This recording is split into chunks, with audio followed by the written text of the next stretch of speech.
সালাম দিয়া নবীজি সাল্লাল্লাহু আলাইহি সাল্লামকে সুসংবাদ শোনায়া গেলেন, ইয়া রাসূলুল্লাহ, ইয়া হাবিবাল্লাহ, আপনার কন্যা জান্নাতি সর্দারিনী হয়ে গেছে। আল্লাহ নবী ঘটনা জানতে চাইলেন, জিবরিল আমিন কেমনে সৌভাগ্য গুলো বলো। জিবরিল আমিন রাত্রের ঘটনাগুলো বলে দিলেন। ফাতেমা এবং আলীর মধ্যে গত রাত্রে এই ঘটনা হয়েছে। আল্লাহর নবী ফজরের নামাজ পড়ে মা ফাতেমার চেহারাখানা দেখার জন্য একটু দৌড়াইতেছে। এই সকালবেলায় যে মা ফাতেমারে ডাক দেয়, ফাতেমা রে, ঘরের দরজাখানা একটু খোলো, আমি তোমার চেহারাখানা দেখবো। ডাক দেয়া কয়, ফাতেমা বাবা গো, এত সকাল সকাল আপনার আসার কারণ কি? আল্লাহর নবী বলে, ফাতেমা রে, জান্নাতের সর্দারিনীকে একটু দেখতে এসেছি। অবাক কি হয়েছে? আল্লাহর নবী জিজ্ঞেস করে, এ ফাতেমা বলো রাত্রে কি হয়েছে? আল্লাহর নবীর যাবে মা ফাতেমা বলে, বাবা গো, আপনার জামাতা রাত্রের ঘটনা বলতে নিষেধ করছে। আল্লাহর নবী ডাক দেয়া কয়, ফাতেমা রে, তুমি বলো আর নাই বলো, রাত্রের সকল ঘটনা জিবরিল আমাকে এসে জানায়া গেছে। ফাতেমা রাদিয়াল্লাহু তাআলা আনহা জান্নাতি সর্দারি হলেন। আলী রাদিয়াল্লাহু তাআলা আনহুর স্বামীর দোয়া নিয়া, আমা গো, স্বামীর দোয়া নাও, স্বামী ভক্ত হও, স্বামীর সাথে মহব্বত করো, ভালোবাসা। স্বামী সম্পর্কে আসলে আমি তো অনেক জায়গায় মহিলা ওয়াজ করি। সাইয়্যাতি আমালিনা মান ইয়াহদিহিল্লাহু ফালা মুদিল্লা লাহু ওয়া মান ইউদ্লিলহু ফালা হাদিয়া লাহু। ونشهد أن لا إله إلا الله وحده لا شريك له ونشهد أن محمدا عبده ورسوله صلى الله عليه وعلى آله وأصحابه وبارك وسلم. أما بعد، أعوذ بالله من الشيطان الرجيم. بسم الله الرحمن الرحيم.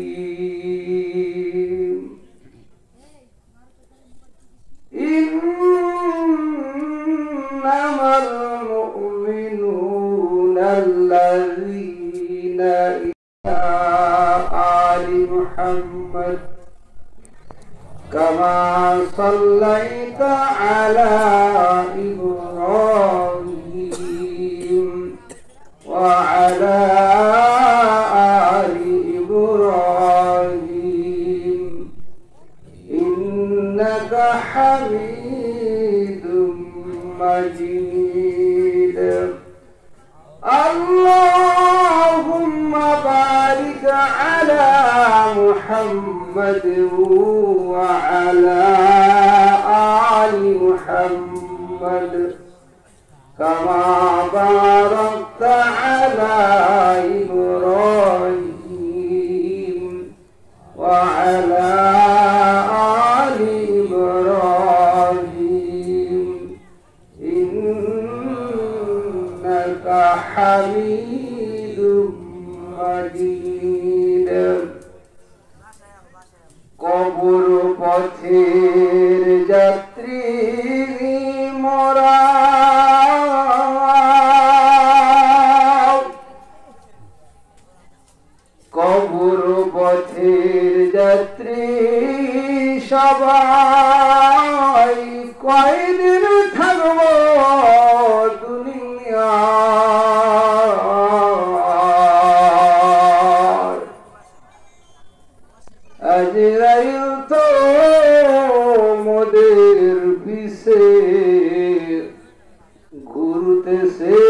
সর্বদা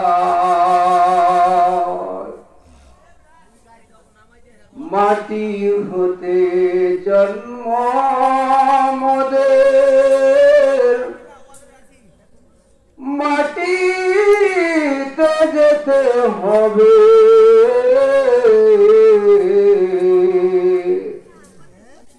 মাটি হওয়ার আগে কেন রে মন খাটি হও না তবে আপন আপন বলি যাদের কেউ তো আপন হবে না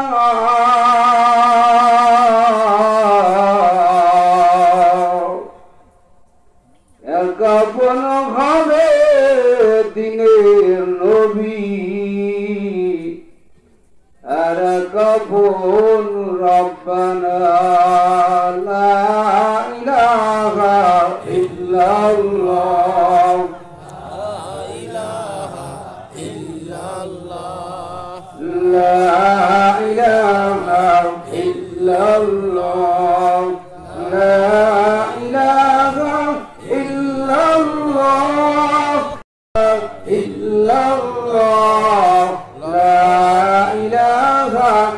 ইল্লাল্লাহ লা ইলাহা ইল্লাল্লাহ লা ইলাহা ইল্লাল্লাহ লা ইলাহা ইল্লাল্লাহ লা ইলাহা ইল্লাল্লাহ লা ইলাহা ইল্লাল্লাহু মুহাম্মাদুর রাসূলুল্লাহ। সম্মানিত মা ও বোনেরা, মাওলা পাকের দরবারে শুকরিয়া আদায় করছি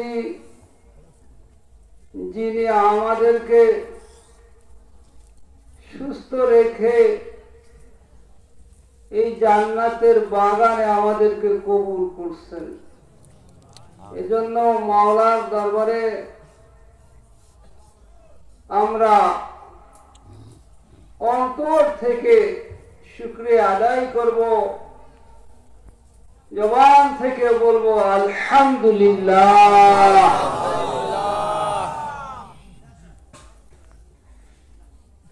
আল্লাহ, আমরা সকলেই পরপারের যাত্রী, কি বলেন? এখানে কেউ থাকবো? কেউ থাকবো না, ওপারে যাওয়া লাগবে।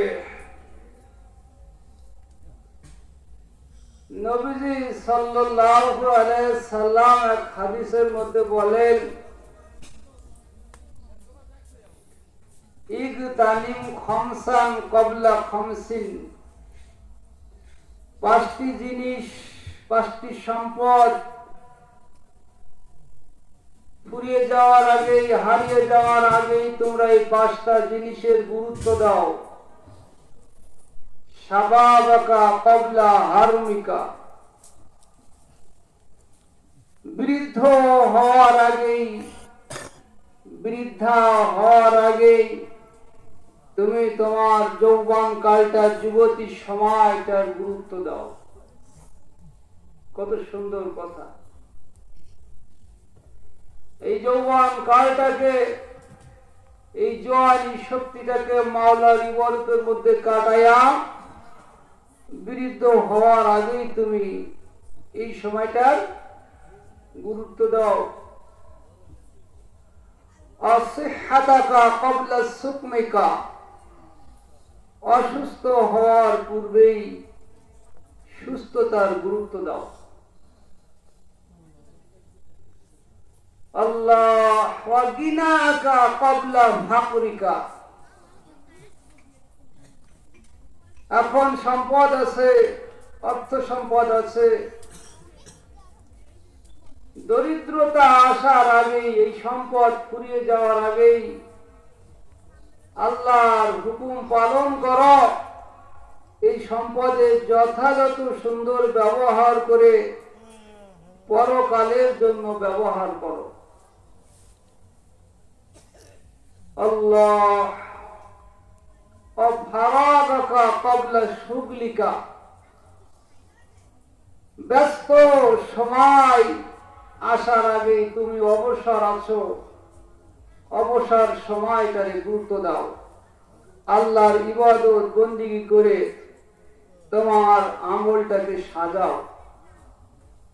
এই যুবকের মনের কথা বুঝে ফেলছে, আল্লাহ জানায় দিয়েছে। আল্লাহর ওলি রাত্রে, গভীর রাত্রে তাহাজ্জুদের মধ্যে যুবকের জন্য হাত উঠাইছে। ওগো মালিক, যুবককে তুমি কবুল করে নাও। আল্লাহর ওলির দোয়া আল্লাহর দরবারে কবুল হয়ে গেছে।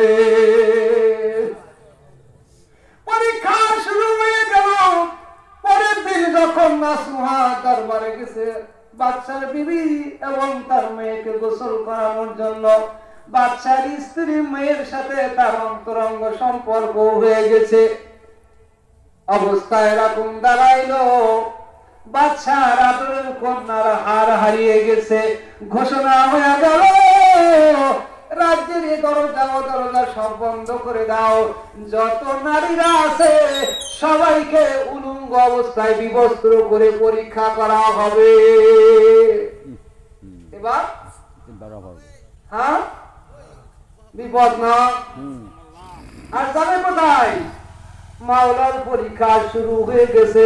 আল্লাহর ওলির কাছে দোয়া চাইছে, আল্লাহর ওলির দোয়া কবুল হইছে, আল্লাহ ওরে ফিরায় আনবে। এবার বাদশা ঘোষণা করে দিল, রাজ্যের মধ্যে যতগুলো দরজা আছে বন্ধ করে, আমার এই রাজ্যের মধ্যে যারা যতগুলো মহিলা কাজ করে এখানে রাজ দরবারে, সবাইকে বিবস্ত্র করে পরীক্ষা করা হবে। শুরু হলো পরীক্ষা। শুরুতেই দরকার ছিল নাসুহাকে দিয়ে উদ্বোধন করা, কি বলেন? যেহেতু নাসুহা হলো রাজ দরবারে রাজার মেয়ে এবং স্ত্রীকে কি করে গোসল দেয়, কিন্তু ওই নাসুহার গোসল দাতা রাজার মেয়ের গোসল দেওয়ার কারণে তার সম্মান এর কারণে তার পরীক্ষা হলো সবার শেষে। তার পরীক্ষা সবার শেষে। একে একে পরীক্ষা চলতেছে বিবস্ত্র করে।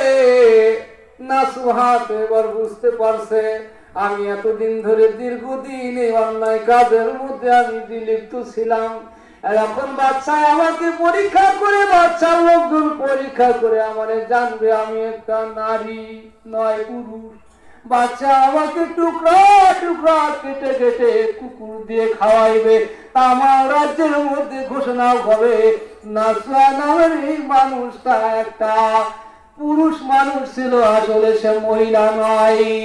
পরীক্ষা চলতে আছে, এদিকে আল্লাহর দরবারে ক্রন্দন করতেছে। শুরুতে বলছিলাম আল্লাহর দরবারে চোখের পানিটা বড় পছন্দনীয়। বান্দা যখন গুনাহ করার পরেও আল্লাহর দরবারে ক্রন্দন করে, মাওলা পাকের মায়া লাগিয়া যায়। মাওলাই ডাক দিয়া বলে, আমার বান্দা তুই চোখের পানি ছিঁড়ে ছিঁড়ে যখন আমার কাছে কান্দিস, আমি আল্লাহ তোকে আর জাহান্নামে জ্বালাইব না। পরীক্ষা চলতে আছে, দিকে নাসুহা অস্থির হয়ে গেছে। আল্লাহ দরবারে কাঁদতে আছে আর বলতে আছে, মালিক গো, এবারের জন্য একটা বারের জন্য সুযোগ দাও, চিরদিনের জন্য তওবা করলাম। ওগো মালিক, আর জীবনে জঘন্যতম অপরাধ করবো না। আল্লাহ দরবারে কাঁদবে। পরীক্ষার বেশি নাই, 2-3 জন সামনে আছে। এগুলো হয়ে গেলেই নাসুহার পালা। নাসুহা কাঁদতে কাঁদতে কাঁদতে কাঁদতে অজ্ঞান হয়ে বেহুশ হয়ে পড়ে গেছে। ইতিমধ্যে মাওলা পাক কুদরতি ভাবে একটা ফেরেশতা দিয়া বাদশার মেয়ে ছাদের উপরে খেলা করতে করতে হাড়টা পড়ে গেছিল, একটা পাখি দিয়া মাওলাই হাড়টাকে বাদশার সামনে ফেলাইয়া দিছে। হাড়টা নিয়ে বাদশা খুশি হয়ে গেলেন, বলে দিলেন আর পরীক্ষা করা লাগবে না। নাসুহা কাঁদতেছে, কাঁদতে কাঁদতে অজ্ঞান হয়ে গেছে। রাজ্যের মানুষরা দেখতেছে না, সন্দেহ করতেছে কাকে? আমরা তো কোনো ক্রন্দন করি না, আমাদের কোনো চিন্তা নাই, আমরা কোনো কাঁদি না, কোনো ভয় নাই। কিন্তু নাসুহা কেন কাঁদতে কাঁদতে অজ্ঞান হয়ে গেছে? নিশ্চয় কাজ কার? এটা নাসুহার কাজ। নাসুহাই দিছে। কিন্তু যখন বাদশা হার পেয়ে গেছে, এখন বলে আর পরীক্ষা করা লাগবে না। কিছুক্ষণ পরে নাসুহার যখন জ্ঞান ফিরছে, সকলে যে তার কাছে তওবা দিল্লাহ করে তওবা করে, বলে ভুবন গো, আমাদের ভুল হয়ে গেছে, আসলে তুমি আমাদের ক্ষমা করে দাও। নাসিয়া কয় না গো না, তোমাদের কোনো ত্রুটি নাই, ভুল তো এতদিন ধরে আমি করছি, আমারই তো ভুল হয়েছে, ভুল তো আর তোমরা করো নাই, ভুল করছি কি আমি নিজে ভুল করছি। নাসুয়ার চোখের পানি মাওলার দরবারে কবুল হইয়া গেল। মাওলা কবুল করে নিলেন নাসুহার তওবা। বলতেছিলাম চোখের পানির এত দাম। নাসুহা ওইখান থেকে চিরদিনের জন্য তওবা করে ফিরে আসলেন। আমার ভাইরা, ওই যুবকটার সাথে মেয়েটা এখন কি করলো? কালেমা পড়ে মুসলমান হয়ে গেল। মুসলমান হওয়ার পরে যুবকটার সাথে মেয়েটাও যাইতে চাই। ঘোড়া সাজায়া বলল, চলো আমরা তোমাদের দেশে যাই। কেমনে যাবে? রাত্রবেলা ঘোড়াটা নিয়ে সারা রাত এরকম ভাবে যাইতে থাকে। যখন দিনের বেলা হয়, দিনের বেলা একটা জঙ্গলের মধ্যে অবস্থান করে। এমনি করে 2 দিন 3 দিন 4 দিন 5 দিন চলার পরে নিজ দেশে সিরায় আসবে। একদিন জঙ্গলের মধ্যে রাত্রবেলা হঠাৎ দেখে ঘোড়ার আওয়াজ, সাদা পোশাক পরিহিত এরকম ভাবে ঘোড়াওয়ালা অনেকগুলো মানুষ সহ। যুবকটা দেখে ভয় পেয়ে গেল। নিশ্চয় মনে হয় বাচ্চার লোকজন আমাদের অবস্থা জেনে ফেলছে, আমাদেরকে এখনই ধরবে। কিন্তু একটু খেয়াল করে দেখে যে 2টো ভাইকে নিজের সামনে মেরে ফেলছিল, শহীদ করছিল, ওই 2টা ভাই সহ শত শত ফেরেশতা ওই ছোট ভাই এবং ওই মেয়েটার কাছে। মেয়ে 2টা ভাইকে মেরে ফেলছিল না, আগুনের মধ্যে শহীদ করছিল। এখন তাকে সেই ভাই কার সামনে? তাদের সামনে চলে আসছে। ডাক দিয়ে সালাম বিনিময় করে কয়, ভাই গো, আমার সামনেই দেখলাম তোমাদেরকে রোম সম্রাট শহীদ করে দিল, এখন তোমরা এখানে কেমনে আসলে? যুবক 2টা কয়, বালাহিয়াউ ওয়ালাকিন লা তাশউরুন। যারা মাওলার জন্য জীবন দেয়, যারা মাওলার জন্য তাদের জীবনকে বিসর্জন দেয়, মাওলাই বলছে তারা মরে না, তারা স্থান পরিবর্তন করে, তাদের রূহগুলো মাওলাই জান্নাতের মধ্যে সবুজ পাখির মধ্যে ঢুকাইয়া দিয়া মাওলাই ঘোষণা করে, তোরা আমার জন্য জীবন দিছিস, জান্নাতের মধ্যে তোরা নাজ নেয়ামত ভোগ করতে থাক। ও ভাই, মাওলাই আমাদেরকে তোমার এবং এই মেয়েটার জন্য বিবাহ পড়ানোর জন্য আমাদেরকে পাঠাইছে। সুবহানাল্লাহ। ফেরেশতা সহ 2টা ভাই ওই যুবক এবং যুবতীটার বিবাহ পড়ায়া তারা চলে গেলেন। সুবহানাল্লাহ। দুনিয়া পাইলেন, পরকালও তারা পাইলেন। চোখের হেফাজত করেন, চোখের হেফাজত করেন।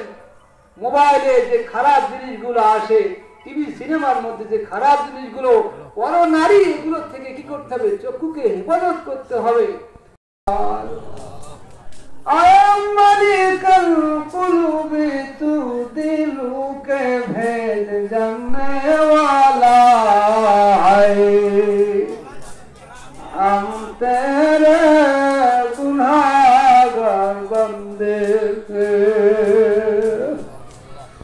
अल्लाह बचा ले मेरे, अल्लाह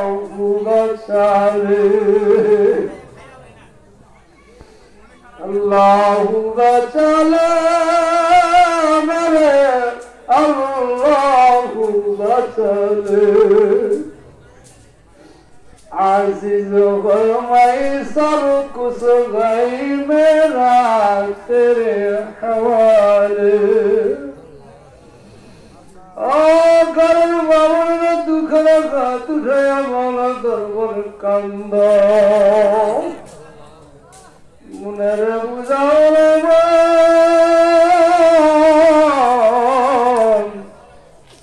एक दिन लाल बेनारसी शाड़ी परिया पालकिते चढ़िया घरे आसছিল আবার এমন একটা সময় আসতেছে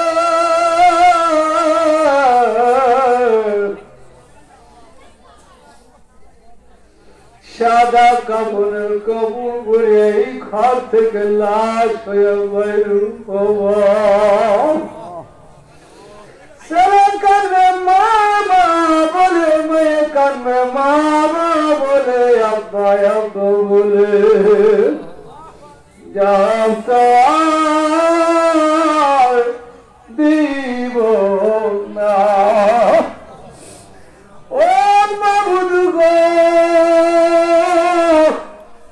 বড় আশা করে দুখানা গাছ খাইলাম গো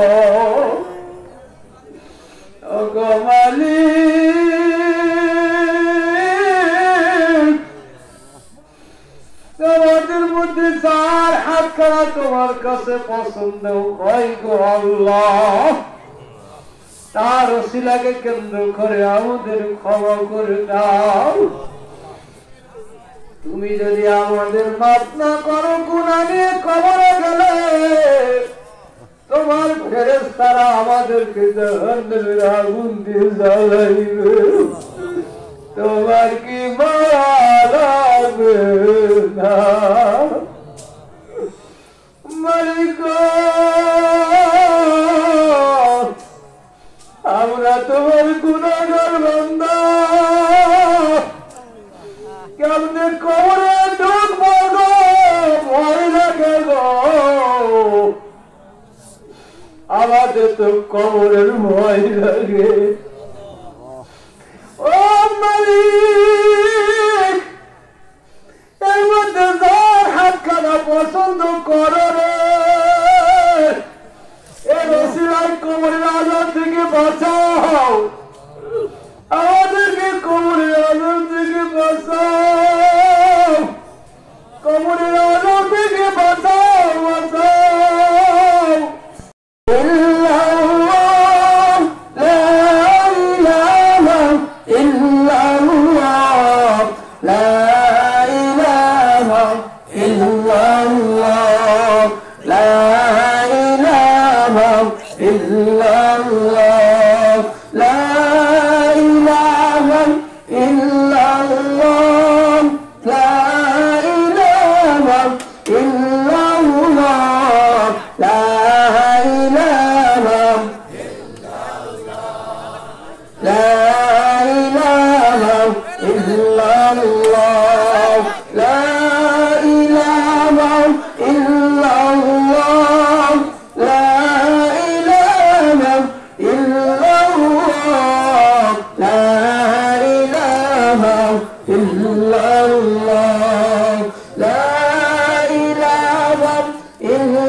illallah, la ilaha